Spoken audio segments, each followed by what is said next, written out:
Just a minute, Nancy Drew stammered as she darted toward the roadster, blocking the marshal's path. There's a package in the seat. I'll put it in the back. Hastily, she picked up the clock, which was covered with a blanket. Never mind that, the marshal interposed. I can hold it. Oh, it's no trouble to put it in the catch-all at the back, Nancy assured him. Then it will be out of your way. Before the man could offer to do it for her, she had carried the clock to the rear of the car. Lifting the cover, she placed it on the floor. During the ride back to town, Nancy Drew was anything but easy in her mind, but she gave no indication that she was nervous. It was not until she had said goodbye to the marshal at the jail that she felt entirely safe. That was a narrow escape, she laughed as she drove away. It might not have gone so well with me if the marshal had discovered stolen goods in my car. It certainly wouldn't have been easy to explain how I came by that clock. Although it was late, Nancy was determined to return to River Heights that night. She was anxious to examine the notebook and learn whether or not it would disclose the hiding place of Josiah Crowley's second will. Oh, I'm so eager to get home and have a chance to dig into the notebook, she thought, as she drove along the road. I went through a lot to get it, and I'll be disappointed if it doesn't contain good news. It will mean so much to the Horner girls and poor old Abigail if the will is found. It was nearly 10 o'clock that night when Nancy, tired and worn from the long automobile ride, reached her home in River Heights. As she drove into the double garage, she noticed that her father's car was gone. A glance at the house disclosed that the windows were dark. I wonder where Father can be, she questioned herself. I wanted to tell him about my discovery right away. She removed the Crowley clock from the back of the roadster and paused an instant to gloat over it.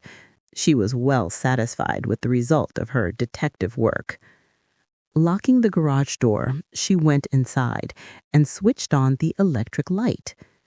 The house seemed deserted, for Hannah, the maid, had already retired.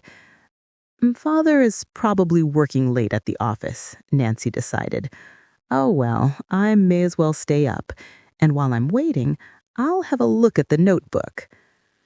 During the long ride from Moon Lake, she had been impatient for an opportunity to examine the Crowley notebook, and now she lost no time in finding a screwdriver. She took off the face of the clock and from the hook removed the notebook. Now to find what became of the will, she declared, as she curled up in a comfortable chair near a reading lamp. Oh, I hope everything turns out right for Allie and Grace and for Abigail Rowan. Carefully, Nancy thumbed over the pages, for they were yellowed with age, and she was afraid they might tear. Evidently, Josiah Crowley had used the same notebook for many years. Page after page the girl read, perusing inconsequential memoranda and numerous notations of property owned by Josiah Crowley, as well as various business transactions made by him. Nancy was surprised at the list of stocks, bonds, and notes which apparently belonged to the estate. The amount reached well over $300,000. She had no idea Josiah Crowley had that much money, she murmured. After a time, she grew impatient of the seemingly endless list, and skipping many pages, turned ahead.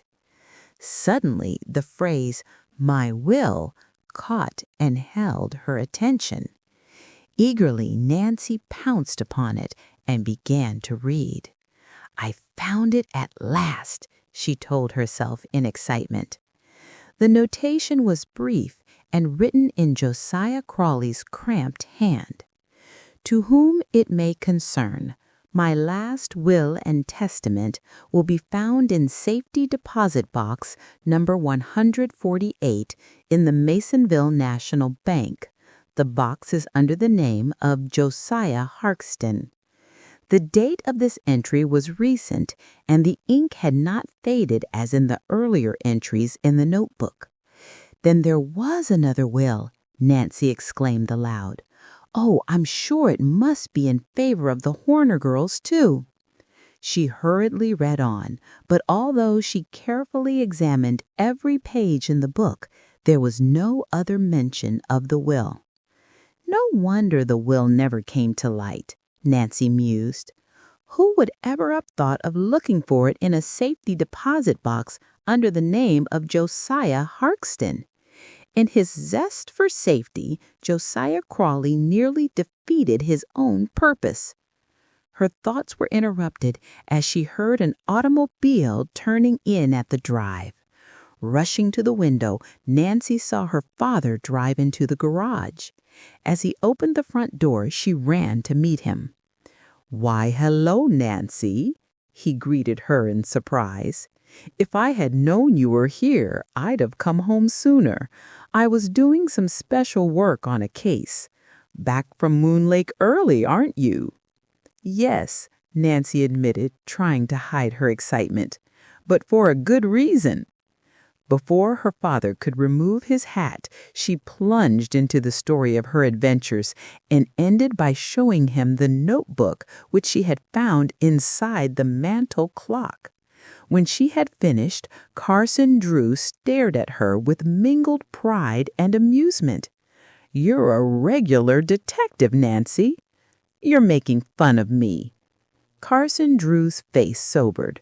"No, I'm proud of what you've done, Nancy. I couldn't have done better myself, perhaps not so well. You took a real risk when you encountered those robbers, but so long as you are back home safe and sound, it doesn't matter. The Tophams aren't going to thank me when they find out what I've done. Hardly. They may accuse you of stealing their clock, although so long as their house was open when you entered, they can't claim that you broke in. However, if we can manage to keep the knowledge from them, it will be just as well that they don't learn the details of how the will was found." Carson Drew picked up the notebook and glanced through it with interest. "The fortune will make a nice nest egg for someone," he commented as he looked over the lists of stocks and bonds owned by Crowley. "These securities are of the best, too, all gilt edge." "I hope the Tophams will be cut off without a cent," Nancy declared. "It's likely they will be, but of course you never can be certain until the will is read. Unless I am mistaken, your discovery will strike the Tophams at an especially awkward time." "What do you mean?" "Well, there's a rumor going the rounds to the effect that Richard Topham has been losing heavily in the stock market this last month. He has been getting credit at a number of the banks on the strength of the inheritance, and I suspect he is depending on Crowan's money to pull him through a tight place. At least, he has made every effort to speed up the settlement of the estate. It would serve the Tophams right if they lose everything," Nancy said decisively. "They never had a particle of charity for anyone. They would let their relatives starve before they would help them." Carson Drew glanced again at the notebook in his hand. "Now that you have found this, the thing to do is locate the will at once, before Richard Topham gets wind of what is up," he advised. "We want to administer the coup de grace before the Tophams have a chance to get the fortune into their hands. Once the estate is settled, it will not be easy to wrest it away from them." "I'd like to turn the matter over to you," Nancy responded promptly. "I'm not familiar with legal procedure, and you know exactly what should be done." "I'll be glad to help you if I can, Nancy. The first thing, of course, is to get our hands on the will. That should be easy. We can drive over to Masonville National Bank the first thing in the morning." "Yes, but we haven't authority to open the safety deposit box. It may be necessary to get a court order," Carson Drew reminded his daughter. "That's so. I hadn't thought of that. But you can manage it, can't you?" Carson Drew chuckled. Well, I know the judge. Yes, I think I can arrange it all right.